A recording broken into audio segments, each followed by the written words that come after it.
Hello everybody, welcome back to the shop. This video is going to be about installing a Mr. Cool mini split system here in the shop.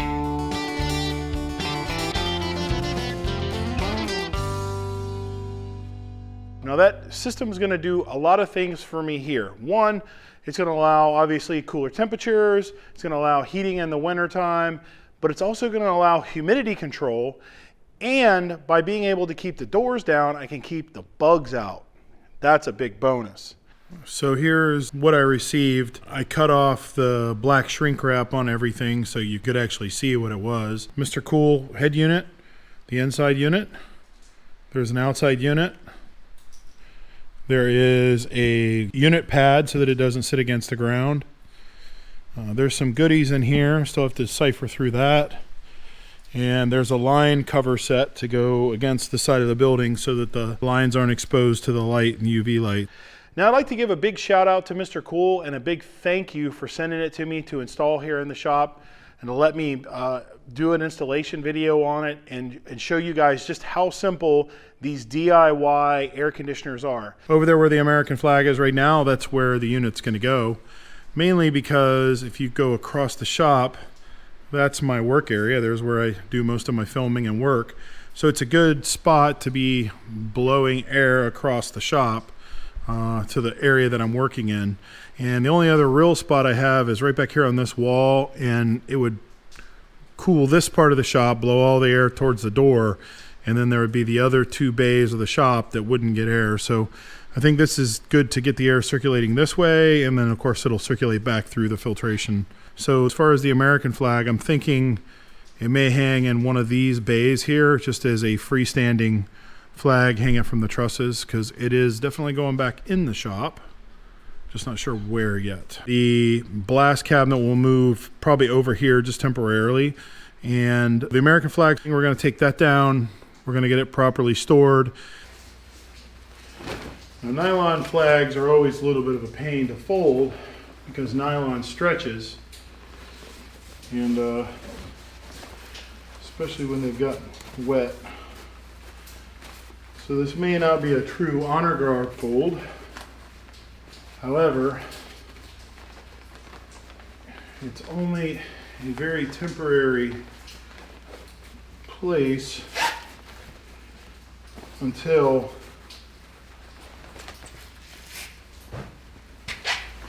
I can hang it in its new home. We want to store it properly.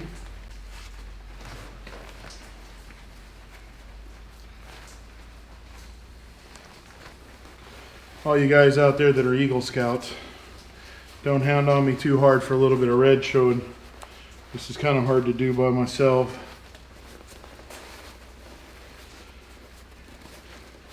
I assure you, if I had a little more help or a bigger table, it would be better without any red showing, but at least it's an attempt at proper. So let's go put this away. I think this is what we're after.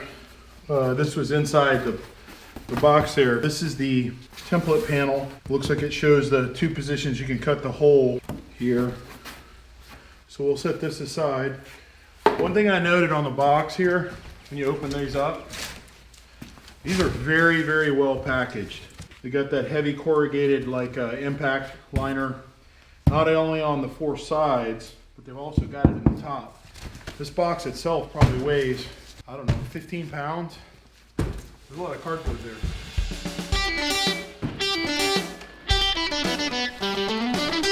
Feels like it weighs maybe 25 pounds, maybe. Doesn't feel super heavy. Here is the line set. That unit is pre-charged. These lines are pre-sealed. And when you connect them to that unit, there's a vacuum already drawn inside here. The lines don't have atmospheric air in them. They're ready to hook up.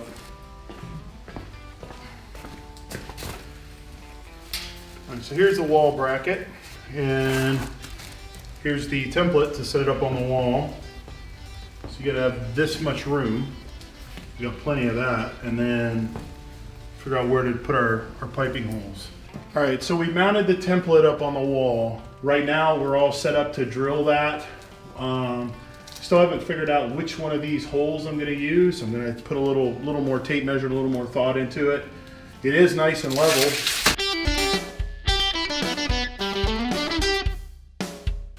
All right, well, you can see I got my mounting plate screwed to the wall. I chose to use Tapcons. You can use expandable anchors, you can use mollies for it. I had Tapcons, so I used Tapcons. So it's Tapcon on the wall. Drilled a hole there, and the hole wound up being a little bigger than I wanted, but that's because of how I did it, not because of the kit. Next thing we're gonna do is we're gonna need to unpack the compressor unit and look at all the stuff inside there. This is a chaseway that goes through the wall to make the wall nice and smooth for all the, the hose set to go through. And this right here is a drain hose. This drain hose needs to connect to the evaporator here to allow the condensate to drain. And it has to be done in a kind of a particular method. So let's get everything unboxed and we'll do that.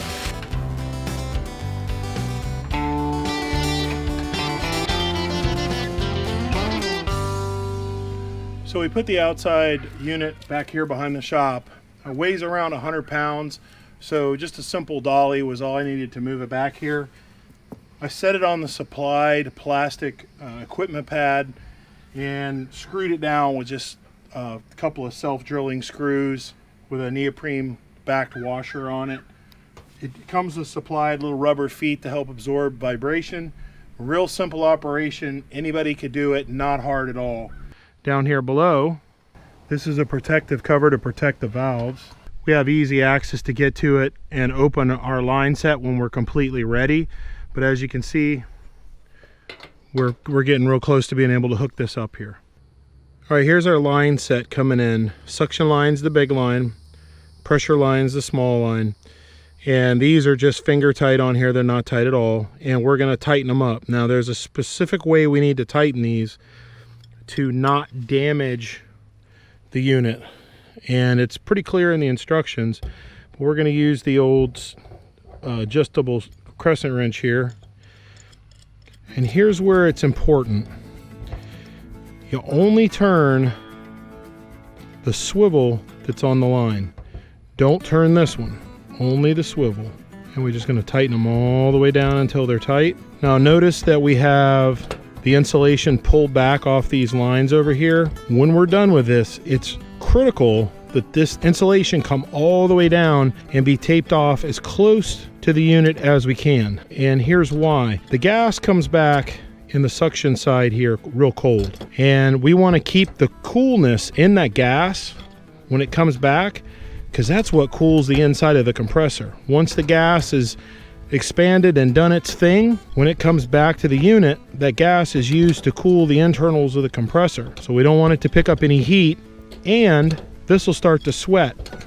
And when it sweats here in Florida, especially as humid as it is, we'll have a huge issue with water collecting everywhere. And then when water collects, we start to have issues with oxidation of the materials.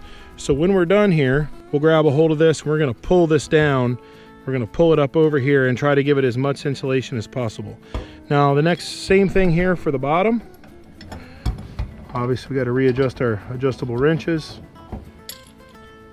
Remember, we only turn this one and it'll keep turning until it gets all the way to a stop. And when it hits its stop, we want to make it nice and snug. Just like that. All right, as far as electrical connections go, you just take these two screws out right here.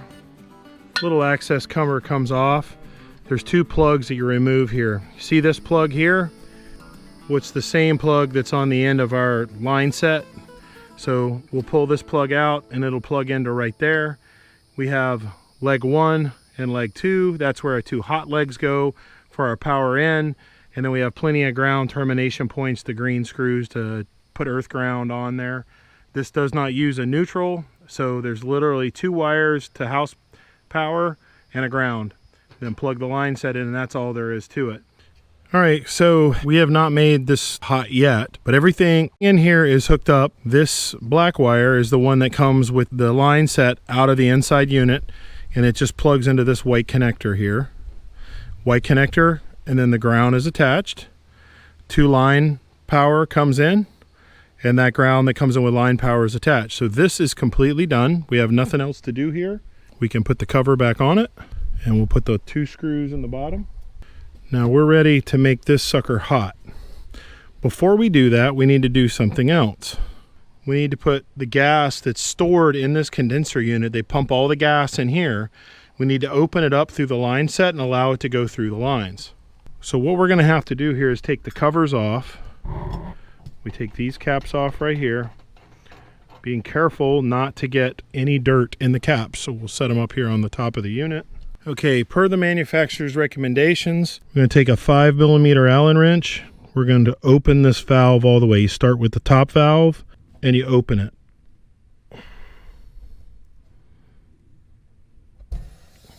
You can hear the gas flow into the inside unit. We're going to open it all the way out. Now there's a reason we want to open it all the way, 2 actually. The first reason is that a partially open or closed valve will obstruct the gas from flowing in here and cause excessive either return pressure or high side pressure. And then we want to open it all the way and then just give it a little bit of a tightness, not crazy, because we want to seat that valve all the way open so that it doesn't leak. It actually keeps it from leaking. Now we're going to do the same thing on the high side, the smaller of the 2 valves. We're going to open that one all the way, and then once it reaches its end, we want to seat it just a little bit. We don't need to go crazy. Now we're going to put the cover back on. Notice it's nice and clean. Finger tight all the way on there. This one here, finger tight all the way here. And then we want to tighten these down. The reason we want to tighten is in case the valves leak, these actually ensure a seal. So we're good there.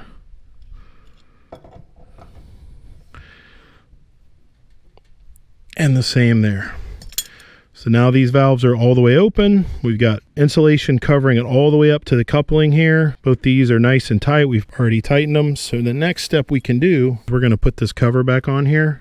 It's just an ABS plastic cover. Protects those valves from accidentally getting struck. All right, so we're behind the shop doing a little beautification of the unit. Want to first apologize for the audio. If it sounds like a C-130 is about ready to take off, it is not that unit. That unit is super quiet. You can hardly hear that unit run even when you're standing by it. As a matter of fact, it might be the quietest unit I've ever installed or helped install before. What you're hearing is behind me. The little girl that lives back here has a couple of show heifers. She's getting ready to grow for this show year, and it's about 98 degrees right now. They have 4 fans running on those heifers to keep them cool. So not this unit. What we're doing is installing the line set covers. Line set covers are basically a protection for the line set. I at first was not a big fan because they're plastic. I have since changed my mind. What I typically have used is a preformed galvanized metal one. You snip them with 10 snips, you bend them, make whatever bends you need. They're fairly easy to work with, pretty durable, but I really am liking these. I didn't think I would like them at first. They match, 1, the soffit and fascia of the building. 2, they're pretty easy to work with. Mr. Cool gives you this really nice insulated vinyl wrap around the line set, and then you can see here you tape the condensate drain line here. I've done a little bit of modification here to this line set. I trimmed out a little piece right here.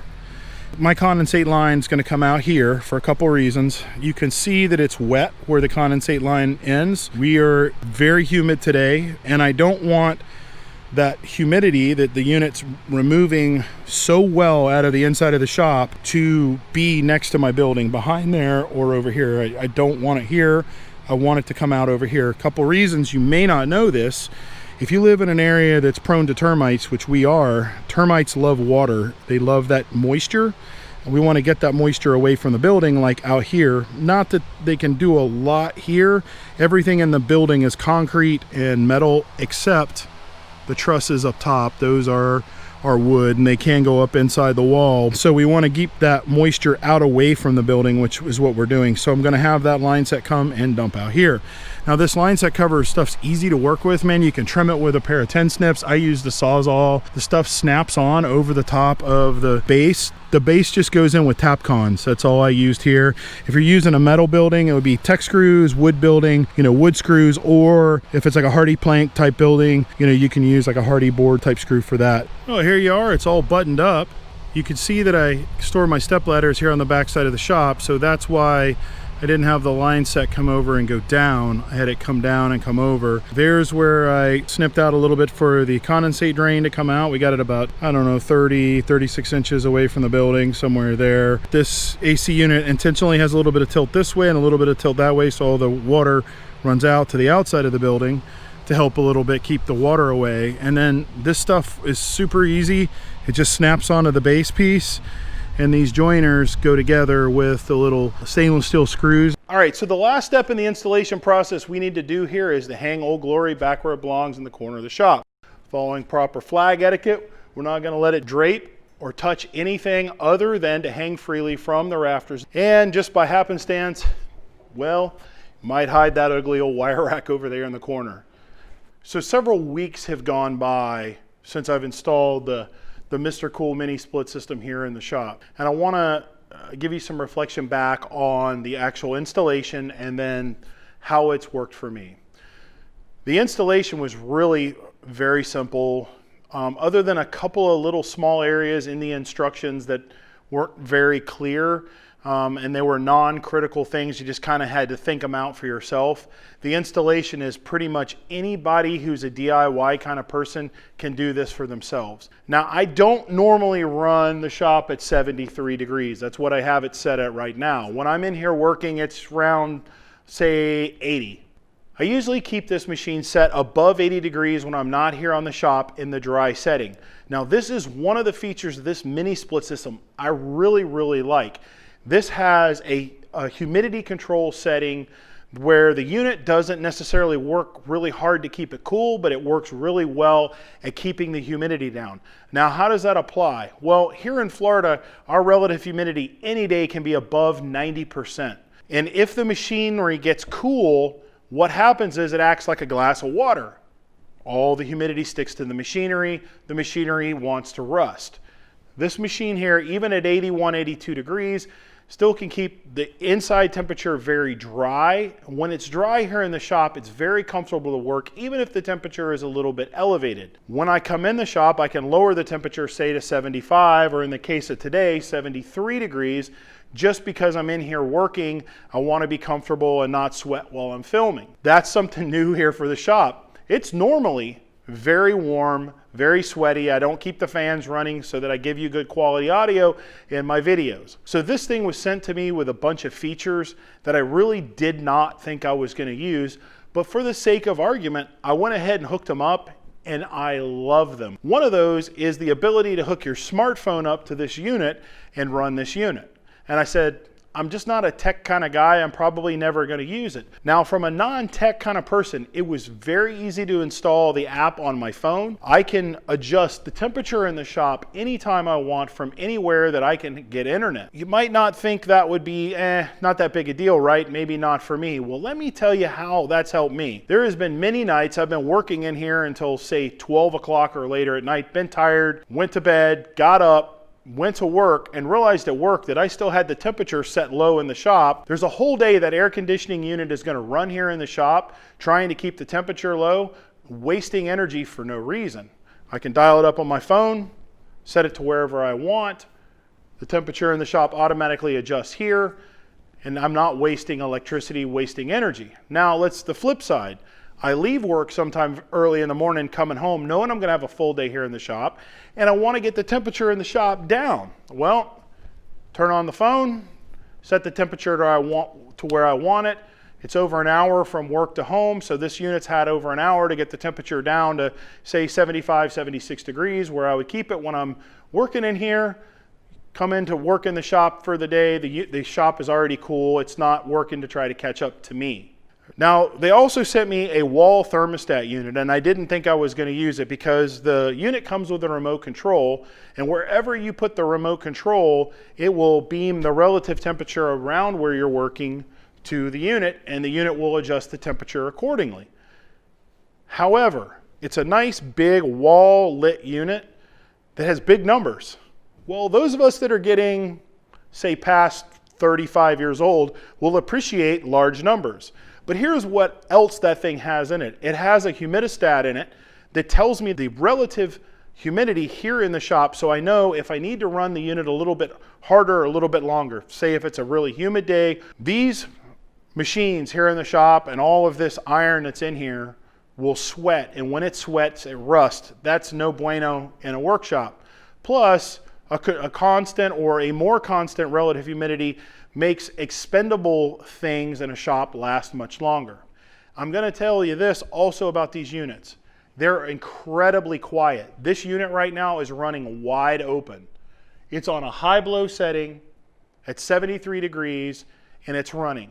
Outside, the outside unit, you can barely hear it running. Even the fan doesn't make a lot of noise. I could film right next to that thing turned on and you can barely hear it. I'm very impressed with these Mr. Cool mini split units. I can't recommend them enough. We'll let you know in the future how this thing continues to work for me. There's a ton of features that I haven't talked to you about. Be sure to go to Mr. Cool's website if you're looking into one of these units. The install is fairly simple. And a big thanks again to Mr. Cool for sending me this unit. It's made it much, much more comfortable for me to stay here in the shop than if I didn't have the unit. Primarily at night, I'm able to leave the doors down, all the mosquitoes and the bugs. If you've ever been to Florida, you know we have a lot of that. They don't pick me up and try to carry me out of the shop half the night while I'm working. Everybody that's thinking about one of these mini splits for your shop, not only for humidity and heat, because this unit also heats, but it also does a great job at controlling the humidity with tons of built-in and extra features that are available to add on there. Everybody, thanks for watching. We'll see you real soon.